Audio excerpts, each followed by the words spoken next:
Go order yourself a pizza. It's Friday night. It's Friday night, and the mood is right. We're gonna have some fun, show you how it's done, TGIF. On April 26, 1991, a new family moved on to the TGIF block, and they were unlike any other. They were the Sinclair family, and they lived in 60 million BC.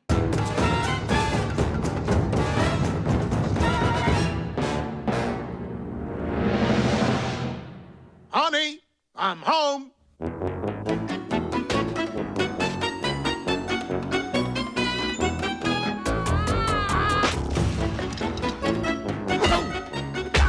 No!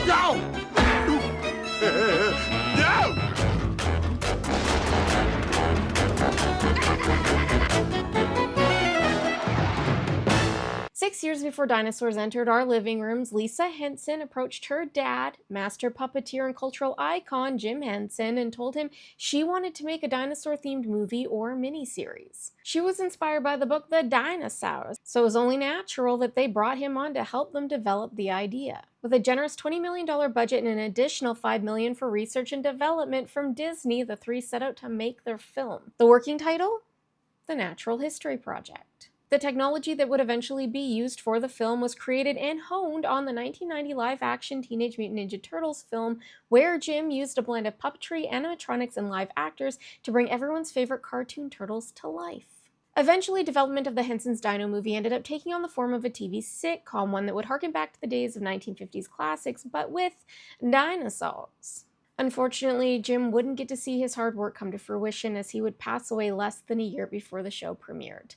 He was only 53. Originally airing in the 9 o'clock p.m. spot right after Full House and Family Matters, the first season only had a 6-episode run that spring. And while short, it was an immediate hit. The series ranked in the top 10 shows on TV and was the #1 show for viewers under 50. Viewers fell in love with the Sinclair family, named after the Sinclair Oil Company. Earl was the Megalosaurus patriarch who was a tree pusher for the We Say So Developmental Corporation. He was voiced by Stuart Pankin and was animated by Bill Beretta, Tom Fisher, Dave Goelz, and Mark Wilson. Fran, the Allosaurus wife and mom, was voiced by Jessica Walter and was animated by Mitchell Young Evans, Tony Sabin Prince, Pons Mar, and Alan Trotman. Then there was Robbie, their Hypsilophodon, Mohawk sporting, varsity jacket wearing son, who was voiced by Jason Willinger and was animated by Leif Tilden, Steve Whitmore, Rob Mills, and Julianne Boucher. Then there was our sassy middle child, Protoceratops' daughter Charlene, who was voiced by Sally Struthers and was animated by Michelin Sisti, Star Townsend, Arlene Lore, and Bruce Lanoil.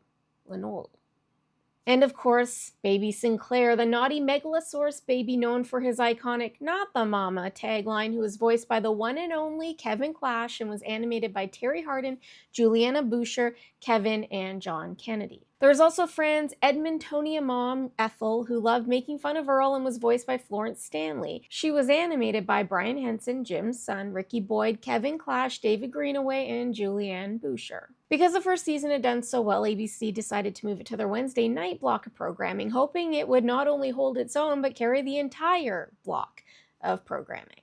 The new show took the 8 p.m. spot ahead of The Wonder Years, Doogie Howser, Sibs, and Anything But Love. Dinosaurs was running on an alleged $1 million to $1.5 million hair budget per episode in order to support the technical needs of the show. Typically, producers wanted at least a year out of a show to build up audience support before having it lead an entire night's lineup. It was a risky move, and it did not pay off. Ratings dropped for Dinosaurs, and eventually they had to move it back to its original TGIF time slot for the second half of the season. Despite the fact that the show's core audience was under the age of 10, it handled some pretty heavy topics like women's rights, censorship, civil rights, substance use, and so on and so forth. It also pulled in some impressive guest stars like Tim Curry, Michael McKean, Julia Louis-Dreyfus, Christopher Maloney, Jason Alexander, Tony Shalhoub, and Ed Asner. But the real draw was the baby, with his iconic catchphrases and a voice that sounded so familiar, so comforting. A lot like this guy, actually. Maybe it's because Kevin was the voice of Elmo for decades, and it probably helped solidify the baby's presence in the hearts of children everywhere. I still remember the smell of that solid plastic baby toy that my mother bought me. Even though Dinosaurs had quickly worked its way into the pop culture zeitgeist, critics were still unsure. They thought that the 1950s sitcom approach was stale, but nonetheless, the show persisted. At least, for a little while. ABC kept switching time slots trying to regain their ratings footing while Disney hemorrhaged money keeping the show alive. Season 4 premiered unusually early on June 1st, 1994, and originally consisted of only 7 episodes, with the finale tackling climate change and the impact that Earl's company had on the planet by wiping out all of the plant life. The result was that the Sinclairs' world started to get colder, and as their house was buried by snow, they vowed to remain a family no matter what happened. The episode was so dark, it came with a parental warning. The second half of the series premiered in the fall of 1995 in syndication and consisted of episodes that were filmed prior to the finale. You don't just throw $7 million hairs down the toilet, now do you? The final episode of Dinosaurs aired on November 10th, 1995.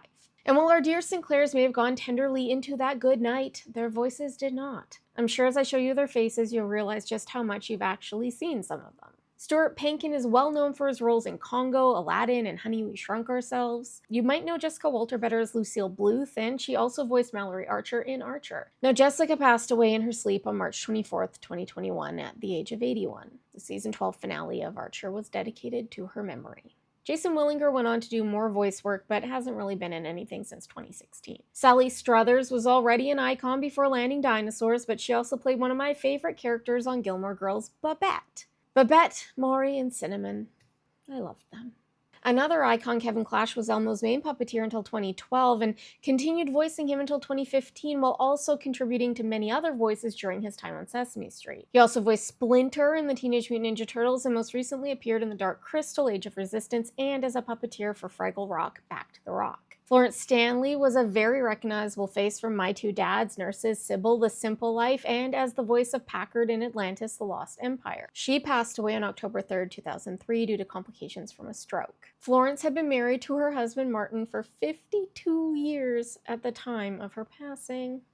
Now that we've ended it on that high of a note, thanks so much for watching. I hope you liked this one. If you did, please save it and share with your friends. It really does help tell this forsaken app to show this video to other people. Also, don't forget to follow me on the Tube and or the Gram before you don't get to see me on here anymore if you're in a certain country. And don't forget that we do have stickers and pins over at cultofmegs.lol for all of your cult propaganda needs. Good day, may the cult be with you.